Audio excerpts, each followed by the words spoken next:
नमस्कार। जो भी लोग सूअर पालन की दुनिया में अपना पहला कदम रखना चाहते हैं, ये जानकारी उनके लिए बहुत काम की है।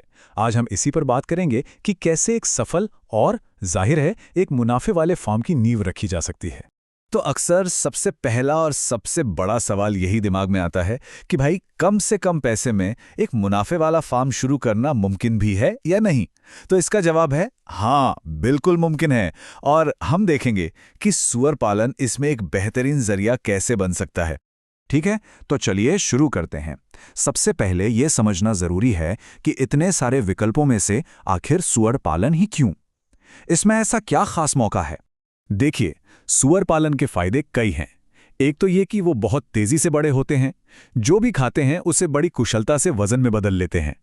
और सबसे अच्छी बात, ये बचा खुचा खाना जैसे होटल का या खेती से निकले उप उत्पाद वो सब खा सकते हैं। इससे लागत में काफी कमी आ जाती है। और हाँ, बाजार में पोर्क की मांग तो हमेशा ही अच्छी रहती है। यहां पे आपको अंदाजा लगेगा कि बिजनेस कितनी तेजी से बढ़ सकता है। जरा सोचिए, एक अकेली मादा सूअर साल में 2 बार बच्चे देती है और हर बार 8 से 12 बच्चे। मतलब किसी भी नए किसान के लिए अपने फार्म को तेजी से बढ़ाने का एक शानदार मौका है। तो अब जब हम ये समझ गए हैं कि सूअर पालन में फायदा क्यों है, तो अगला और सबसे अहम कदम है सही बिजनेस मॉडल चुनना। किसी भी नए काम के लिए ये बहुत जरूरी है। देखिए, मुनाफा कमाने के 2 सीधे साधे रास्ते हैं। पहला रास्ता, आप सूअर के बच्चे तैयार करें और उन्हें 2-3 महीने का होने पर दूसरे किसानों को बेच दें। इसमें जोखिम कम है, पैसा जल्दी वापस आता है और चारे पर खर्च भी कम होता है। दूसरा रास्ता है कि आप उन बच्चों को पाल पोस कर 80 से 100 किलो का करें और फिर बाजार में बेचें। हाँ, इसमें मुनाफा ज्यादा है, लेकिन देखिए, वक्त भी ज्यादा लगता है और जोखिम भी थोड़ा बढ़ जाता है। तो अगर कोई नई शुरुआत कर रहा है तो उनके लिए पहला वाला मॉडल यानी बच्चे बेचने वाला मॉडल एक बहुत ही स्मार्ट और सेफ स्टार्ट है। चलिए अब बात करते हैं उस चीज की जो मुनाफे पर सीधा असर डालती है, और वो है फीड का खर्च।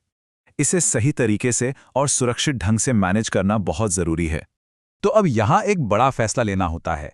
क्या बाजार से महंगा कमर्शियल फीड खरीदा जाए या फिर होटलों और घरों से निकलने वाले बचे खुचे खाने का इस्तेमाल करके लागत घटाई जाए? ये एक बहुत ही जरूरी फैसला है। और ये बात सूअरों के सबसे बड़े फायदे को साफ साफ बताती है। मतलब वो उन चीजों को भी कीमती मांस में बदल सकते हैं जो शायद ऐसे ही फेंक दी जाती। ये उनकी एक कमाल की काबिलियत है। लेकिन एक मिनट, अगर आप बचा हुआ खाना इस्तेमाल कर रहे हैं तो एक सुनहरा नियम है जिसे कभी नहीं भूलना। इस बचे हुए खाने को, जिसे स्विल भी कहते हैं, सूअरों को खिलाने से पहले हमेशा, जी हां, हमेशा 20 मिनट से ज्यादा उबालना ही उबालना है। यह अफ्रीकन स्वाइन फीवर जैसी जानलेवा बीमारियों को रोकने के लिए सबसे ज्यादा जरूरी कदम है। और हाँ, एक और खास बात का ध्यान रखें, अगर आपने कुछ मादा सूअरों को बच्चे पैदा करने के लिए रखा है तो उन्हें ज्यादा तेल मसाले वाला या ज्यादा चिकनाई वाला होटल का कचरा खिलाने से बचना चाहिए। ऐसा करने से कई बार कमजोर बच्चे पैदा होने का खतरा रहता है।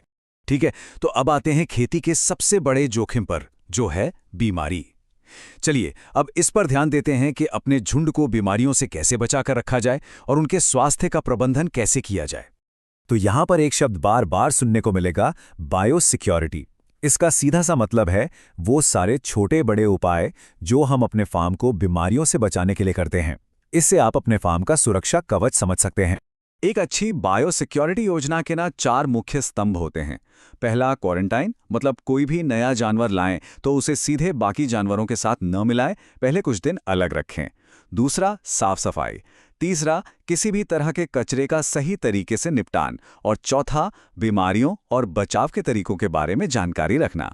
और इसे अपनी रोज की आदत बनाना होगा। जैसे सूअर के बाड़े में जाने के लिए जूते चप्पल अलग रखें, अंदर बाहर आने जाने पर हाथ जरूर धोएं, हर किसी को बाड़े के अंदर ना आने दें, और हाँ, कुत्ते बिल्ली जैसे दूसरे जानवरों को भी बाड़े से दूर रखें। ये छोटी छोटी बातें ही बड़ा फर्क पैदा करती हैं। देखिए, अफ्रीकन स्वाइन फीवर जैसी बीमारियां बहुत बड़ा खतरा हैं। इनसे बचने का एक ही तरीका है, सख्त रोकथाम। और इसमें समय पर टीके लगवाना सबसे जरूरी कामों में से एक है। तो अगर हम स्वास्थ्य प्रबंधन की मुख्य बातों को समझें तो वो ये हैं। पहला, बीमारियों से बचाव के टीके समय पर लगवाएं। दूसरा, पेट के कीड़ों को कंट्रोल करने के लिए नियमित डीवर्मिंग कराएं। तीसरा, रोज अपने जानवरों पर नजर रखें कि कोई सुस्त या बीमार तो नहीं लग रहा। और चौथा, जैसे ही कोई लक्षण दिखे फौरन एक्शन लें। तो चलिए, अब तक हमने जो कुछ भी सीखा है उसे एक साथ समेटते हैं। यही वो बातें हैं जो आपके फार्म की मजबूत नींव बनेंगी। तो सफलता के लिए 3 बातें गांठ बांध लीजिए। पहली, स्मार्ट शुरुआत करें, यानी कम जोखिम वाले पिगलेट प्रोडक्शन मॉडल से। दूसरी, सुरक्षित खाना खिलाएं, मतलब बचे खुचे खाने को हमेशा हमेशा उबाल कर दें। और तीसरी, अपने झुंड की रक्षा करें, यानी बायोसिक्योरिटी को अपनी रोज की आदत बना लें, जिसमें कोई ढील न हो। तो अब जब ये मजबूत नींव तैयार है, तो सवाल ये है कि आप इस पर कितनी बड़ी और सफल इमारत खड़ी करेंगे। सफर अब यहां से शुरू होता है।